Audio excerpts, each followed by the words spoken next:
नमस्कार विद्यार्थी मित्रांनो, मी प्राध्यापक माधव शेळके. आजच्या लेक्चरमध्ये आपण भारतीय राज्यघटनेची निर्मिती प्रक्रिया या टॉपिकच्या संदर्भामध्ये चर्चा करतो. आपल्याला माहीत आहे की भारताला 1947 साली स्वातंत्र्य मिळालं. त्या अगोदर भारतावरती ब्रिटिशांची सत्ता होती. 150 वर्ष ब्रिटिशांनी भारतावरती राज्यकारभार केला. त्याच्या अगोदरचा जर आपल्याला इतिहास तपासून पाहायचा झाला तर ईस्ट इंडिया कंपनी भारतामध्ये 1600 मध्ये आली आणि ईस्ट इंडिया कंपनीचा कारभार 1857 पर्यंत चालला. 1857च्या स्वातंत्र्य समराच्या नंतर तो कारभार ईस्ट इंडिया कंपनीकडून ब्रिटिश पार्लमेंटने आपल्या हातामध्ये घेतला आणि त्यानंतर ब्रिटिश पार्लमेंटने भारतामध्ये या ठिकाणी आपण बघतो की राज्यकारभार करायला सुरुवात केली. हे करत असताना ब्रिटिशांनी भारतामध्ये कायद्याचे राज्य प्रस्थापित करण्याचा प्रयत्न केला. त्यामुळे ब्रिटिशांनी 1773च्या रेग्युलेटिंग ऍक्ट पासून ते 1947च्या भारताच्या स्वातंत्र्याच्या कायद्याच्या संदर्भामध्ये या ठिकाणी जे जे कायदे दिले त्या कायद्यांचा या ठिकाणी परिणाम किंवा प्रभाव भारतीय राज्यघटनेवरती झालेला दिसून आला. तेव्हा ब्रिटिशांची एक सगळ्यात मोठी देणगी भारताला होती ते म्हणजे या ठिकाणी कायद्याचं राज्य प्रस्थापित भारतामध्ये झालं. 1947 साली भारताला स्वातंत्र्य मिळालं आणि स्वातंत्र्य मिळाल्याच्या नंतर भारताचा कारभार सुद्धा कायद्याने चालावा ही ब्रिटिशांची इच्छा होती आणि म्हणून त्यासाठी हे कायद्यांच्या बाबतीमधली एक सर्वोच्च संस्था निर्माण करता यावी यासाठी ब्रिटिशांनी भारताला स्वातंत्र्य देण्याच्या अगोदर एक कायदा, ज्याला आपण राज्यघटना म्हणतो, supreme land law of the land म्हणून ज्याला ओळखलं जातं, म्हणजे भारतीय परिप्रेक्षामध्ये सर्वोच्च कायदा जर कुठला असेल तर ती राज्यघटना आहे. मग ती राज्यघटना तयार करण्याची प्रोसेस या ठिकाणी तयार झाली. नेमके आपल्याला या लेक्चरमध्ये राज्यघटना म्हणजे काय हे तपासून पाहावं लागेल. राज्यघटना म्हणजे देशाचा कारभार करण्यासाठी जे नियम एका बुकमध्ये, जे गॅझेट म्हणतो आपण, सरकारी बुकमध्ये एकत्रित केलेले असतात त्याला आपण घटना असं म्हणतो. लोकशाही देशामध्ये, विशेषतः अनेक देशांमध्ये, लोकशाही देशांमध्ये या ठिकाणी राज्यघटनेनुसारच देशाचा कारभार चालवला जातो. ही गोष्ट या ठिकाणी लक्षात ठेवली पाहिजे. त्यामुळे आजच्या टॉपिकमध्ये आपण नेमकी भारताला स्वातंत्र्य मिळाल्यानंतर घटना निर्मितीची प्रक्रिया कशा पद्धतीने झाली, घटनेची निर्मिती कशा पद्धतीने झाली आणि घटना निर्माण झाल्यानंतर घटनेचा मसुदा कशा पद्धतीने तयार झाला आणि तो भारतासाठी केव्हा लागू झाला, या सगळ्या प्रश्नाची उत्तरं आपल्याला या व्हिडिओच्या माध्यमातून पाहता येतील. त्यामुळे आपण सुरू करूयात. आजच्या विषयाचं नाव आहे भारतीय राज्यघटनेची निर्मिती प्रक्रिया. विद्यार्थी मित्रांनो, पहिल्यांदा लक्षात ठेवलं पाहिजे की राज्यघटना देशासाठी असावी असा औपचारिक ज्यांनी पहिल्यांदा मागणी केली ते विचारवंत होते, ते म्हणजे M.N. रॉय. 1934 मध्ये भारतासाठी संविधान सभेची कल्पना सर्वप्रथम मांडण्याचं श्रेय ज्यांच्याकडे जातं ते म्हणजे साम्यवादी विचारवंत मानवेंद्रनाथ रॉय. मानवेंद्रनाथ रॉय कोण होते तर मानवेंद्रनाथ रॉय हे आंतरराष्ट्रीय स्तरावरचे एक साम्यवादी नेते होते. आंतरराष्ट्रीय स्तरावर अनेक साम्यवादी परिषदेमध्ये त्यांनी भारतीय कम्युनिस्ट पक्षाचं प्रतिनिधित्व केलेलं दिसतं आणि त्यांनी पहिल्यांदा भारतासाठी एक संविधान सभा असावी अशी पहिल्यांदा या ठिकाणी ऑफिशियल, औपचारिकरित्या या ठिकाणी मांडणी ब्रिटिशांकडे मांडलेली होती. त्याही अगोदर अनौपचारिकरित्यानं महात्मा गांधीजींनी लिहिलेल्या यंग इंडिया या पुस्तकामध्ये सुद्धा आपणाला याचा घटना भारतासाठी असावी असा अनौपचारिक या ठिकाणी उल्लेख असलेला दिसून येतो. पण पहिल्यांदा औपचारिकरित्या माननीय आपल्याला M.N. रॉय यांनी केलेली दिसली. त्यानंतर 1934 मध्ये झाल्यानंतर 1935 मध्ये काँग्रेसच्या अधिवेशनामध्ये ठराव पास झाला आणि भारताला एक घटना असावी असा ठराव त्या ठिकाणी काँग्रेसच्या अधिवेशनामध्ये पास झाल्यानंतर एक अत्यंत महत्वाची घटना 1939 मध्ये घडली, ते म्हणजे दुसरं महायुद्ध सुरू झालं. जगामध्ये दुसरं महायुद्ध सुरू झाल्यानंतर ब्रिटिशांना भारतीयांची गरज महत्वाची होती. त्यामुळे ब्रिटिशांनी 1940 मध्ये ऑगस्ट ऑफरची घोषणा केली. या ऑगस्ट ऑफरमध्ये त्यांनी ब्रिटिशांनी पहिल्यांदा मान्य केलं ते म्हणजे भारतीयांची घटना ही भारतीयांनी तयार करावी. त्यामुळे ऑफिशियलरित्या, औपचारिकरित्या ब्रिटिशांनी पहिली जर कुठे या ठिकाणी भारताच्या संविधान सभेची मांडणी जर मान्य केली असेल तर ती ऑगस्ट ऑफर 1940. त्यानंतर भारतामध्ये क्रिप्स मिशन आलं. त्यानंतर त्रिमंत्री योजनेचा उल्लेख झाला, कॅबिनेट मिशन प्लॅनचा उल्लेख झाला. जेव्हा ब्रिटनचे पंतप्रधान क्लेमेंट ॲटली यांनी कॅबिनेट मिशन प्लॅनची घोषणा केली, ज्या कॅबिनेट मिशन प्लॅननुसार या ठिकाणी भारताची राज्यघटना तयार करण्यात आलेली ही गोष्ट लक्षात ठेवा. त्यानंतर आपण त्रिमंत्री योजनेच्या बाबतीमध्ये उल्लेख करतो. त्रिमंत्री म्हणजे ब्रिटिशांच्या मंत्रिमंडळामध्ये जे 3 मंत्री होते, अर्थातच त्यांचे नाव स्टेफर्ड क्रिप्स, अल्बर्ट अलेक्झांडर आणि तत्कालीन भारत मंत्री सर पॅट्रिक लॉरेन्स, या तिघांची मिळून एक कमिटी तयार केली ज्याला आपण त्रिमंत्री योजना म्हणतो. ती त्रिमंत्री योजना भारतामध्ये आली. हे 3 सदस्य भारतामध्ये आले आणि त्यांनी भारताला कशा पद्धतीने घटनेचा संरचना तयार करायची ही जबाबदारी यांच्याकडे दिली होती. आणि त्यानुसार कॅबिनेट मिशन प्लॅन नुसार भारतामध्ये या ठिकाणी घटना समितीची निर्मिती झाली. यांनी काही निकष या ठिकाणी लावले. त्यामध्ये 10 लाख लोकसंख्येच्या मागे एक सदस्य या पद्धतीने संरचना तयार केली आणि घटना समिती निर्मिती या ठिकाणी केली. त्रिमंत्री योजनेनुसार संविधान सभेची रचना ठरवण्यात आली आणि संविधान सभेत एकूण 389 सदस्य या ठिकाणी सुचवण्यात आले. आत्ताच मी त्याचा उल्लेख केला की 10 लाख लोकसंख्येच्या मागे एक सदस्य या पद्धतीने संरचना ठरवण्यात आली. एकूण मॅक्झिमम सदस्य घटना समितीमध्ये असतील ते म्हणजे 389 सदस्य. आता 389 सदस्य येणार कुठून होते? त्यावेळी तत्कालीन 1946चा भारताचा जर उल्लेख केला तर ब्रिटिशांच्या आधिपत्याखाली भारत होता, चीफ कमिशनरचा भारत होता आणि संस्थानिकांचा भारत होता. या 3 भागामध्ये भारताची विभागणी झाले होतं. यांना सगळ्यांना प्रतिनिधित्व घटना समितीमध्ये देणं अपरिहार्य होतं आणि त्याच अनुषंगानं 292 सदस्य हे ब्रिटिशांचे जे 11 प्रांत होते त्या 11 प्रांतामधून या ठिकाणी 292 सदस्य निवडले जाणार होते. 4 चीफ कमिशनर प्रांतामधून निवडले जाणार होते आणि 93 सदस्य हे संस्थानिकांकडून या ठिकाणी नियुक्त केले जाणार होते. अशा अनुषंगाने 389 सदस्यांची या ठिकाणी रचना ठरवण्यात आली आणि त्याच्या संदर्भामध्ये बघितल्या तर या 389 जागा मध्ये काही जागा राखीव ठेवण्यात आल्या. विशेषतः आपण जर बघितलं तर राखीव जागांच्या बाबतीमध्ये सर्वसाधारणसाठी 210 जागा राखीव ठेवण्यात आलेल्या होत्या. मुस्लिमांसाठी 78 जागा राखीव ठेवण्यात आलेल्या होत्या. शिखांसाठी 4 जागा राखीव ठेवण्यात आलेल्या होत्या आणि इतरांसाठी सुद्धा 4 जागा या ठिकाणी राखून ठेवण्यात आल्या. जुलैमध्ये 1946 मध्ये घटना समितीच्या निवडणुका झाल्या आणि रिझल्ट डिक्लेअर झाले. त्यानुसार विजयी उमेदवार, विजयी जागा जर बघितली आपण तर भारतीय राष्ट्रीय काँग्रेसला या ठिकाणी 296 जागांपैकी 208 जागा मिळाल्या. मुस्लिम लीगला 73 जागा मिळाल्या. अपक्षांना 7 जागा मिळाल्या. इतर छोटे मोठे जे पक्ष होते त्यांना एकूण 8 जागा मिळाल्या. म्हणजे हे जर आपण बघितलं घटना समितीच्या निवडणुका मग कशा आधारित झाल्या? प्रत्यक्ष लोकांकडून मतदान घटना समितीकडे झालेलं नाही. 1935च्या कायद्यानुसार 1937 मध्ये पहिल्यांदा या ठिकाणी प्रांतामध्ये निवडणुका घेण्यात आल्या आणि त्या निवडणुकीच्या माध्यमातून त्या प्रतिनिधींनी घटना समितीच्या सदस्यांना या ठिकाणी मतदान केलं आणि इनडायरेक्ट पद्धतीने या ठिकाणी त्यांच्या निवडणुका पार पडलेल्या आपल्याला दिसून येतात. आता घटना समितीच्या निवडणुका झाल्या त्यानंतर एक अत्यंत महत्वाची घटना घडली. ती घटना कुठली होती ही गोष्ट लक्षात ठेवा.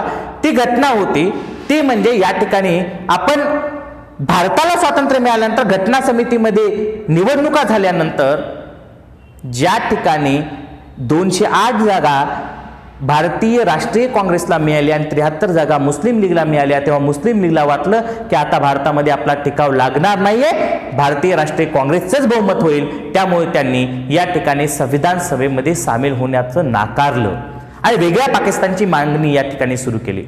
आणि पाकिस्तान झाल्यानंतर 1947ला 15 ऑगस्ट 1947ला या ठिकाणी भारताला स्वातंत्र्य मिळालं आणि मग हे दोन राष्ट्र वेगळे झाले, भारत आणि पाकिस्तान.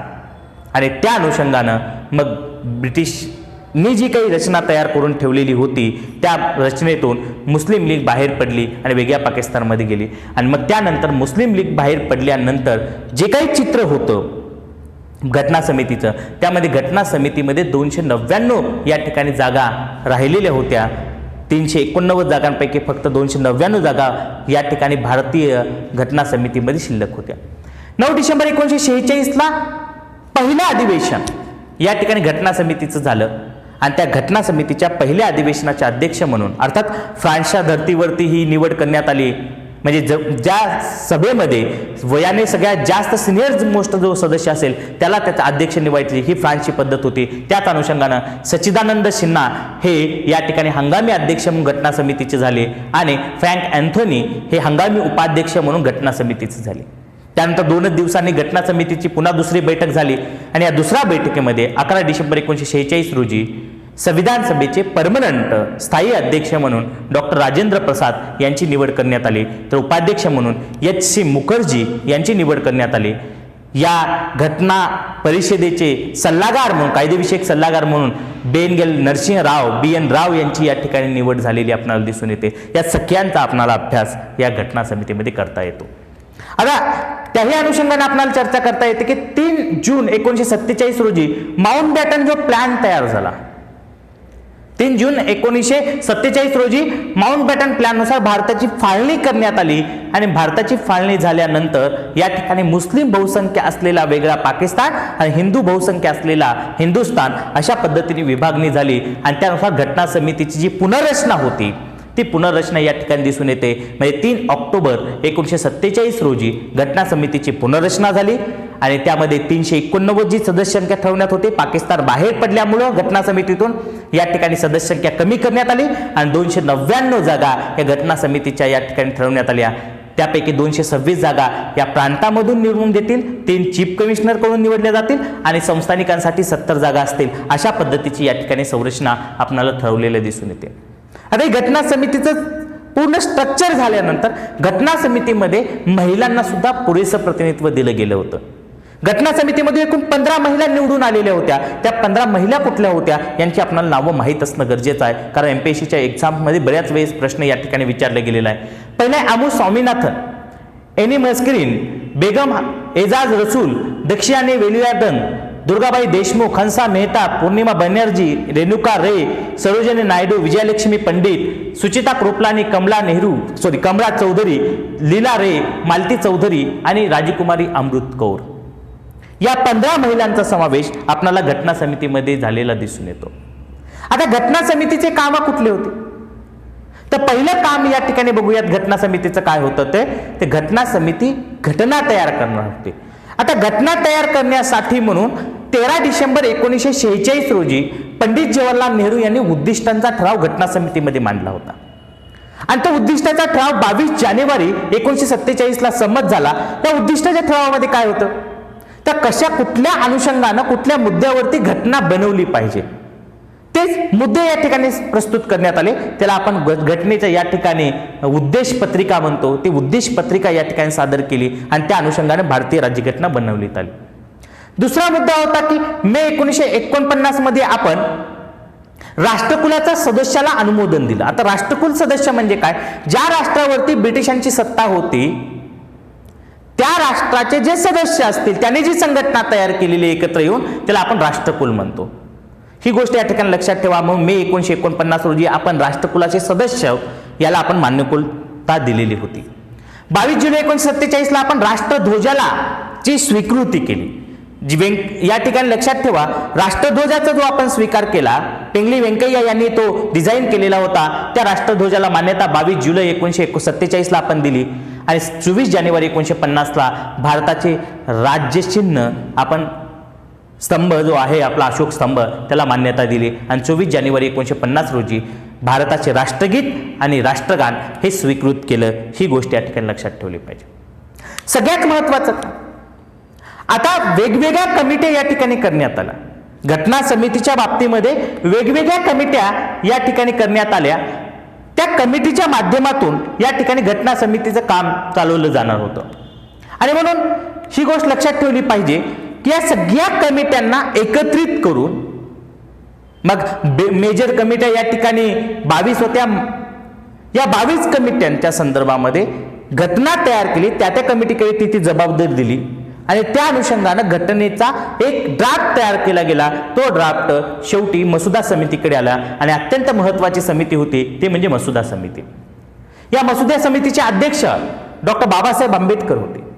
तर त्या समितीमध्ये N Gopalaswami Ayyangar, Alladi Krishnaswami Ayyar, Saiyid Ahmad Saadulla, doctor K M. Munshi, N Madhavrao, T Krishnamachari यांचा या मसुदा समितीमध्ये समावेश असलेला आपण दिसून येतो.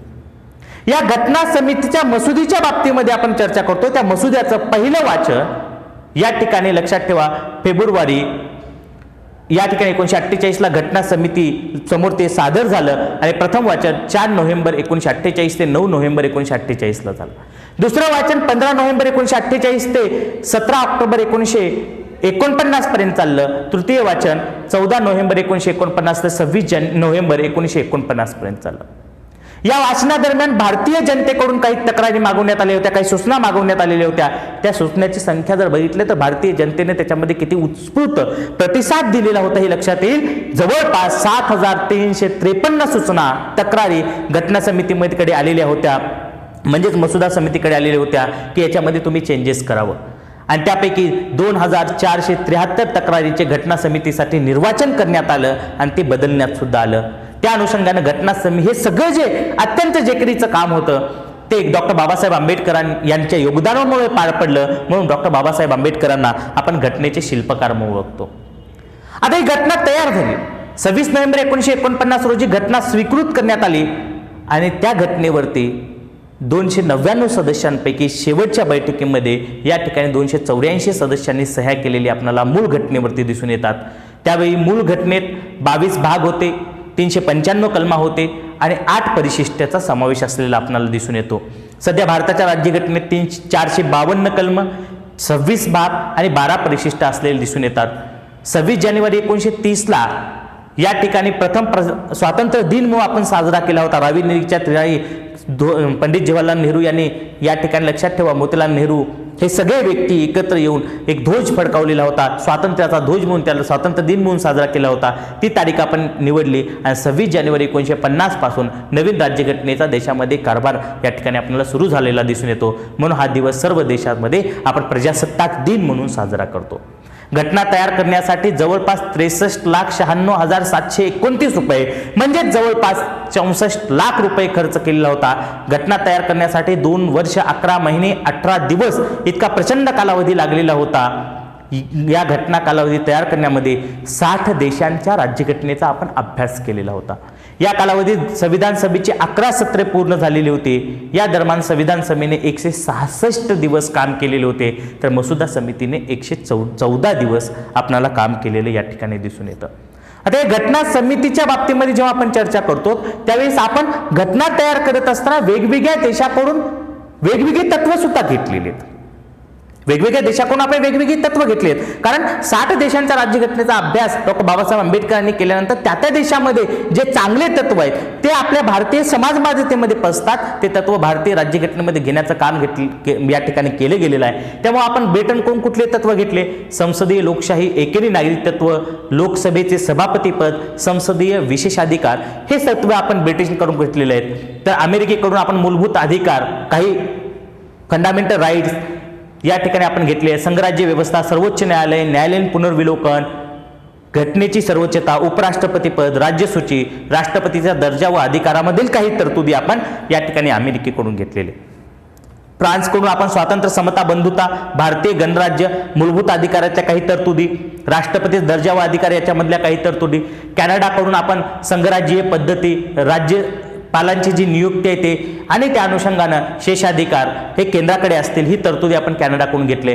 दक्षिण आफ्रिकेकडून आपण घटना दुरुस्तीची पद्धत घेतलेली आहे आणि राज्यसभा सदस्यांची जी निवडणूक पद्धत आहे ते सुद्धा आपण दक्षिण आफ्रिकेकडून घेतलेली आहे. त्यानंतर आपण वायमर प्रजासत्ताक जर्मनी याच्यामधून या ठिकाणी जेव्हा आणीबाणी लागते त्यावेळेस आणीबाणीमधले मूलभूत अधिकार या ठिकाणी रिस्ट्रिक्शन आणण्याची जी भूमिका होती ती आपण वायमर प्रजासत्ताक जर्मनीकडून घेतलेली आहे. जपानकडून आपण मूलभूत कर्तव्य घेतलेले आहेत. रशियाकडून सुद्धा आपण मूलभूत कर्तव्य आणि न्याय ही संकल्पना घेतली आहे. आयर्लंडकडून मार्गदर्शक तत्वे आणि या ठिकाणी राष्ट्रपतीच्या निवडणुकीची पद्धत आणि राज्यसभेत नियुक्तीची पद्धत या ठिकाणी आपण आयर्लंडकडून घेतले. ऑस्ट्रेलियाकडून आपण प्रस्तावना आणि केंद्र राज्य संबंध या तरतुदी आपल्याला घेतलेल्या दिसून येतात. या सगळ्या अनुषंगानं भारतीय राज्यघटनेमध्ये आपल्याला या ठिकाणी मोठ्या प्रमाणामध्ये वेगवेगळ्या देशाच्या राज्यघटनेचा सुद्धा उल्लेख करता येतो आणि त्या अनुषंगाने ते तत्व आपण घेतलेले. आपण मागच्या लेक्चरमध्ये बघितलं होतं की घटना तयार करण्यासाठी काही कमिट्या तयार करण्यात आल्या होत्या. त्या कमिटीमध्ये संचालन समिती म्हणून डॉक्टर राजेंद्र प्रसाद, कार्यपद्धती